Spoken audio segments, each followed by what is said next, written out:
कि हम लोग किस तरह से देखते हैं, कि हम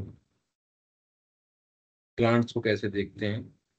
आज हम लोग बात करेंगे कि कैसे हम अपने अपने घर में ग्रहों की स्थिति को, या उसके जो राशि कौन से स्वामी होंगे, इसको कैसे देखेंगे। दिशाओं से भी बहुत कुछ ज्ञान होता है। जैसे अगर हम पूर्व दिशा की बात करें, आपके घर में या जहां पर भी आप हैं, आपका ऑफिस है या जो भी है, जो पूर्व दिशा है उसका स्वामी सूर्य होगा। पूर्व दिशा का स्वामी सूर्य होगा। सूर्य उगता भी पूर्व से है, तो उसका जो आधिपत्य है, जो उसका अधिकार है, वो पूर्व दिशा। तो आपको पूर्व दिशा जो है उसके स्वामी के रूप में हम सूर्य को देखते हैं। तो अगर हमको पूर्व दिशा का हमारा मकान है, या पूर्व दिशा में कोई भी ऐसी चीज है, तो वहां पे सूर्य के चीजों को हम ज्यादा इम्पोर्टेंस देंगे।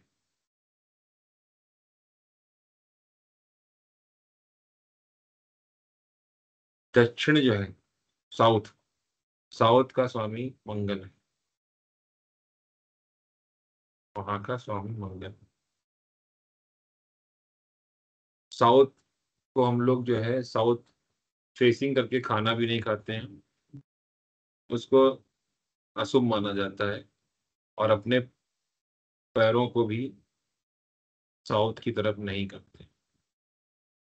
उसका कारण ये भी है कि साउथ से नॉर्थ की तरफ मैग्नेटिक वेव चलती है। अगर आप पैर उस तरफ करके सोते हैं तो आपका ब्लड प्रेशर बढ़ सकता है। आप साउथ की तरफ सर करके सो सकते हैं, लेकिन पैर करके नहीं सो सकते। तो जो साउथ है, वो उसका जो स्वामी है वो मंगल जी, मंगल भगवान है, मंगल महाराज।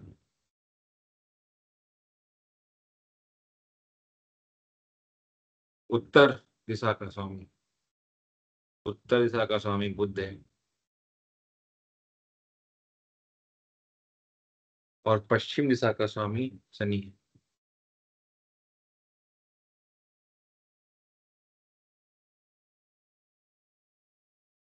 पूरब का स्वामी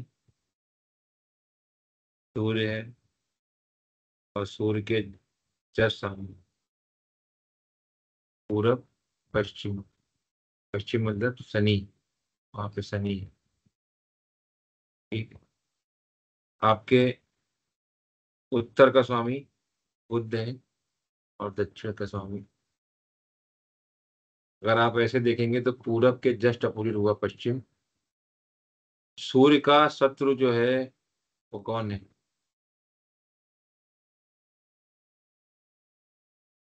शनि। और मंगल का शत्रु कौन है? बुध। तो दिशाएं भी काफी कुछ बताती हैं। इवन जब आप दिशा सूल के बारे में पढ़ेंगे तो ये कॉन्सेप्ट फिर आपको हेल्प करेगा।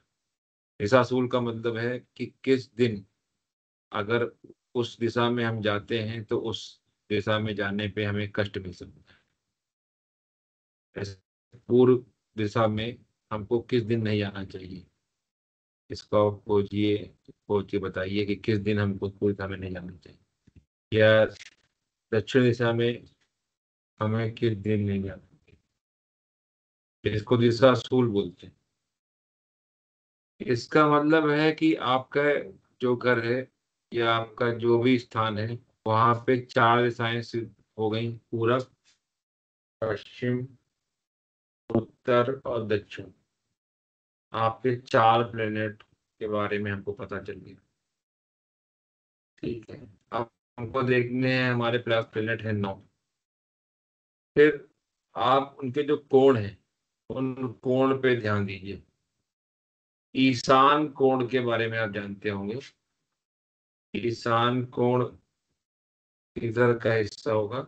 ईशान कोण पूर्वोत्तर, पूर्व और उत्तर के जो बीच का हिस्सा है, ईशान कोण है।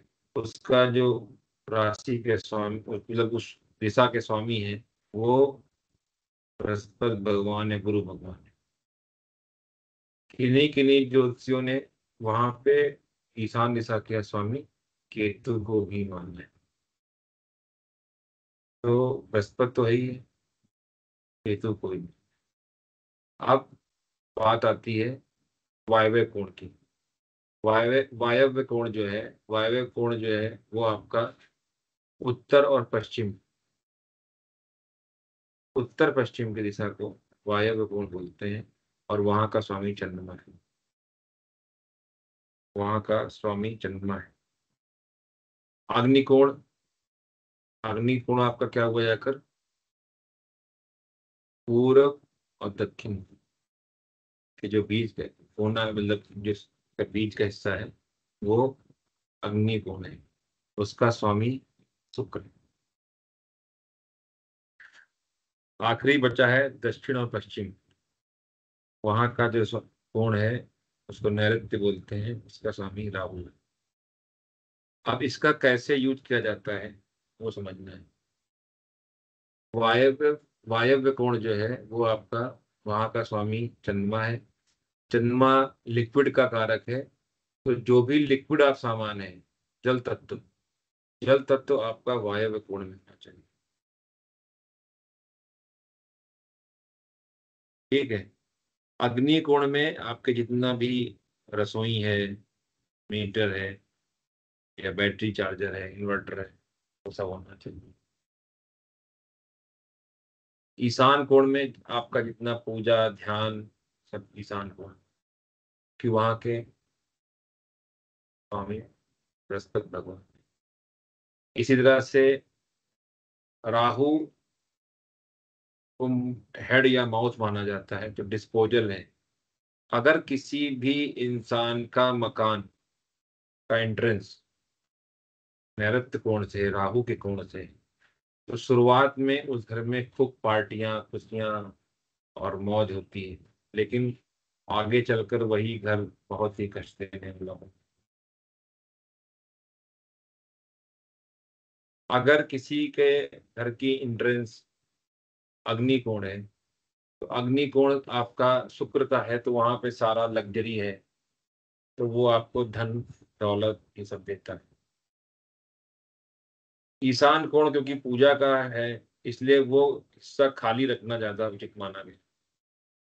वायव्य कोण से आपके यहाँ अगर एंट्रेंस है, तो वहां चंद्रमा कारक है, तो वहां पे आवागमन बना रहेगा। अब इसको हम लोग, इसका एक पार्ट है जो हम बताने जा रहे हैं होम्योपैथिक डॉक्टर के लिए। होम्योपैथिक डॉक्टर अगर वायव्य कोण में अपनी मेडिसिन रखेंगे, तो वहां से क्या होगा, मेडिसिन ज्यादा से ज्यादा खर्च होती जाएगी, निकलती जाएगी। आप अपने क्लिनिक में पैसे कहाँ रखें वो भी आपको समझना है, डिस्पोजल किस तरफ रखें ये भी समझना है। इन चीजों को आप इस्तेमाल कर सकते हैं। अगर आप अपनी डिस्पेंसरी में मेडिसिन वायव्य कोण में रखते हैं, तो मेडिसिन की खपत बढ़ेगी, यानी वो खर्चा ज्यादा होंगी, क्योंकि वहां से आवागमन होता। अगर आपने अपनी क्लिनिक में जो वेटिंग एरिया है वो वायव्य कोण में बना रखा है, तब भी पेशेंट ज्यादा से ज्यादा आते जाते रहे, यानी वहां पे ज्यादा आवागमन होता है। किसी के जीवन में पैसों का आना जाना उसके पूरे पूर्वजन्म के कर्मों पे डिपेंड करता है, लेकिन वास्तु भी उसमें एक तरीके से हेल्प करता है।